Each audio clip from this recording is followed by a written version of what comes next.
You've got moderate drought in the entire state with severe, extreme, and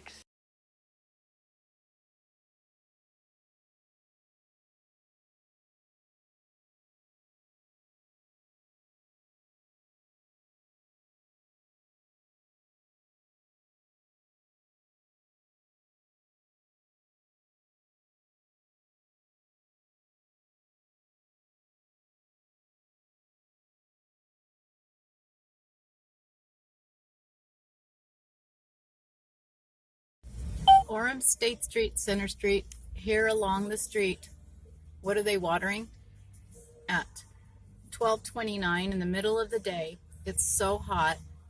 You saw the time right here. Okay. And they're watering the cars as well, so they're watering the parking lot. But in the middle of the day, the hottest time of day, they're watering. It's not helping. It's 4 o'clock in the afternoon and the Orem Cemetery is watering. And the water is, it's 90 degrees out right now. 92 according to my car right here on 9/15/2018. It's 92 degrees out and they're watering instead of in the evening when it's cooler. This is how we waste water. The city of Orem, while they charge us 3 times as much for water, where we're just trying to grow food and teach at our school how to do water conservation in the long run with self-sustainability. This is just what they don't care. Perfect example. They don't care if they waste water. It's sad. We almost wiped it out by becoming reliant on very extractive pumps, extracting the groundwater, diverting the river, to the extent that we actually killed our river. We dropped our groundwater table over 300 feet. So we didn't bleak solar oven-like experience, and we found a lot of our neighbors didn't know one another. You just didn't want to be out here. I said, look, the water situation's so bad in my community, I want to leave. Where should I go? And he slapped me on the shoulder and said, you can't go. If you run away from your problems, you'll just plant problems everywhere you go. You got to go home, set your roots deeper than you ever thought possible, and figure out solutions. And so we organized what has become an annual tree planting project. As a neighborhood, we've all come together to plant over 1,400 trees in the neighborhood since 1996. So that's great, planting trees, but we wanted to take it further because we were also wanting to push a regenerative system, not just something that's sustainable, but something that can regenerate itself and get better over time. So when we were looking to what to plant, we looked to the ethnobotanical record.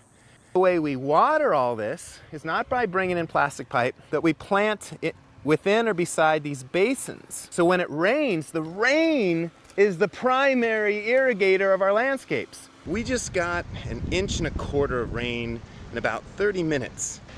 Here we have a water harvesting chicane, or a pull-out that comes out into the street, narrows the street. That is full of water. So there's that basin, it filled up. When we started to cut, right by where the lizard is, we cut the street curb to make an inlet for the water flowing along the street gutter to get into the street side tree. And create a basin in the earth between the curb and sidewalk that can capture some of that water. And right next to that, we have plants planted. Their base of the trees are high and dry, but their roots are soaking up that water. And here's what that site looks like after about a year. So over that time, water's been coming in off the street, sinking into the ground, getting cleaned by the soil and the plant roots and the microbes. And those trees are growing and they're shading the sidewalk. They're beautifying the neighborhood. They're shading where you park your car. For about a decade or 15 years. This is not 1.5 miles from here in the Dunbar Spring neighborhood. At Brad Lancaster's house. This isn't the Tucson Botanical Gardens. This is a sidewalk in a Tucson neighborhood that collects stormwater from the street to grow vegetation. The city of Tucson's getting in on the game as well. Major innovators in this area. This is Scott Avenue, just a few blocks away. Both sides of the street have little curb cuts. to feed with stormwater street trees along both sides of the street. It's a beautiful sort of capstone downtown project. Check it out. So, I mean, you're catching quite a bit of water. we are catching really good. So it's going over the sidewalk, running down, and going inside the pipe right there. And then go over to the other end of the pipe, and it's coming out perfectly right there. You see the water. So it does work, you guys. Good job, Joshua. There it is, you guys. We have water from the roof all the way to the top of the garden. Woohoo! It works, Joshua. Wow. Isn't that beautiful, you guys? Listen to that. Yeah. Haha. I need rainfall, my friend. This is beautiful, Joshua. Thank you so much for teaching us how to do this right. Woo! That's exciting. What do you guys think? That's gonna happen. What do you guys think, Rick? You gonna get one of these off your roof? Oh yeah. Andy? Andy's ordering an IBC. Travis? More than likely, yes! We gotta harness that rainfall, don't we? We shouldn't be wasting what precious drinking water we have when we're in moderate to severe drought in Utah right now. The water really comes down up there. Okay. It's just pouring into there beautifully, and that's just off one side gutter. Gravity, and literally coming down, and then along this pipe up through the garden to the highest point on the garden. Okay, here we go. So I gotta keep this under. Look at that water coming from there and down in the infiltration basins, so we'll have to see how well they drain. Look at that.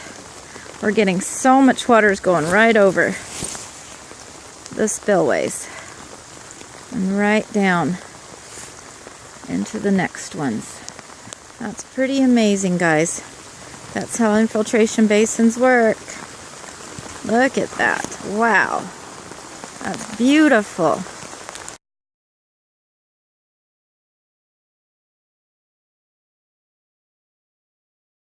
Hatch is there, comes down, elbows, and then all level through here.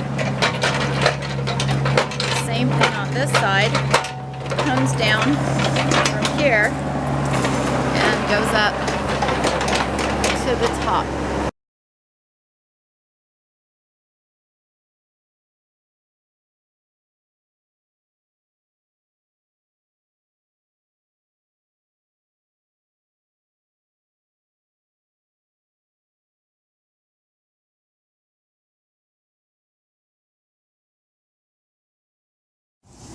So these are the largest goji berries everybody's ever seen because, yes, I'm going to pick some gojis for everybody right here. These are nice little sweet ones, and you guys just pass them down. So you take one, you take one. You need a bigger one than that, sweetie. Everybody try a goji. Nice. I never tried. Here, Jonathan, will you pass these down? Dried, but they just... I like them better. Whoa, fresh. Here's another one that just dropped. There you go. Is there enough? Do we need any more? Isn't it lovely in here, you guys? It's like I'm looking at all you guys in the shade. Hello, sweet Lucia. Oh, Lucia. You see they grow over there? You see how they're growing over there?